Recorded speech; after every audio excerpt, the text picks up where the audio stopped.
السلام علیکم ورحمۃ اللہ وبرکاتہ۔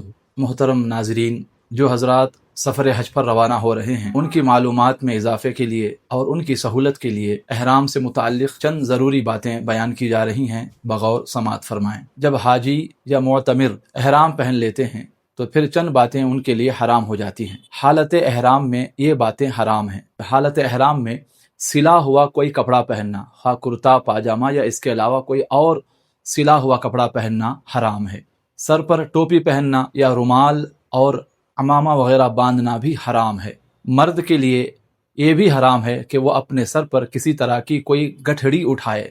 مرد کے لیے دستانے پہننا یعنی گلوز پہننا بھی حرام ہے۔ مرد کے لیے ایسے موزے پہننا اور ایسے جوتے پہننا کہ جس کی وجہ سے قدم کے درمیان کی ابھری ہوئی ہڈی چھپ جائے، یہ حرام ہے۔ تو مرد کے لیے سب سے زیادہ بہتر یہی ہے کہ وہ حالت احرام میں ہوائی چپل استعمال کرے۔ لیکن اگر عورت حالت احرام میں ہاتھوں میں دستانے اور پیروں میں موزے پہنتی ہے تو اس سے کوئی حرج نہیں ہے، اس کے لیے اجازت ہے۔ حج یا عمرے کی نیت کر لینے کے بعد پورے جسم میں کہیں پر بھی خوشبو کا استعمال کرنا، احرام کی چادروں پر خوشبو استعمال کرنا یا بالوں پر کہیں بھی خوشبو لگانا یہ حرام ہے۔ حالت احرام میں اپنی بیوی سے جماع کرنا یہ حرام ہے۔ اسی طرح شہوت کے ساتھ اپنی بیوی کا بوسہ لینا، شہوت کے ساتھ اس کی شرمگاہ کی طرف نگاہ کرنا، شہوت کے ساتھ اسے گلے لگانا، حتیٰ کہ شہوت کے ساتھ عورت کو چھونا تک حرام ہے۔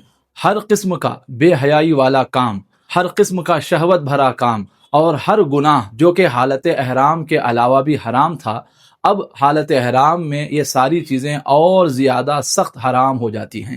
کسی سے دنیاوی جھگڑا کرنا بھی حالت احرام میں حرام ہے۔ جنگل کا شکار کرنا یا شکار پر کسی طریقے سے معین اور مددگار ثابت ہونا بھی حرام ہے۔ شکار کا گوشت خریدنا یا اس کا انڈا خریدنا یا اس کا گوشت یا انڈا وغیرہ بیچنا یہ بھی حرام ہے۔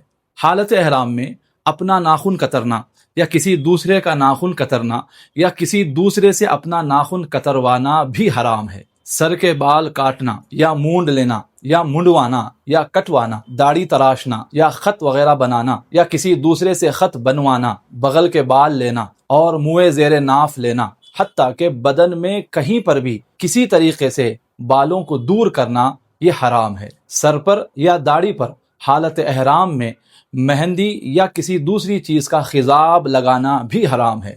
حالت احرام میں زیتون کا تیل یا تل کا تیل اگرچہ اس میں خوشبو نہ ہو استعمال کرنا بھی حرام ہے، یعنی بالوں اور جسم کے کسی حصے پر لگانا حرام ہے۔ حالت احرام میں جوں مارنا یا اپنے بدن سے جوں نکال کر پھینکنا یا جوں مارنے کے لیے کسی کو اشارہ کرنا، کسی کو حکم دینا، یہ بھی حرام ہے۔ حتیٰ کہ احرام کی چادروں سے جوؤں کو دور کرنے کے لیے ان چادروں کو دھوپ میں سکھانا یا کسی طرح کی کوئی دوا استعمال کرنا جس سے کہ جوئیں مر جائیں، یہ بھی حرام ہے۔ حالت احرام میں الائچی کھانا یا زعفران کھانا یا لونگ کھانا یا دار چینی وغیرہ کھانا، غرض کہ ایسی چیزیں کھانا جن میں خوشبو آتی ہو، یہ حرام ہے۔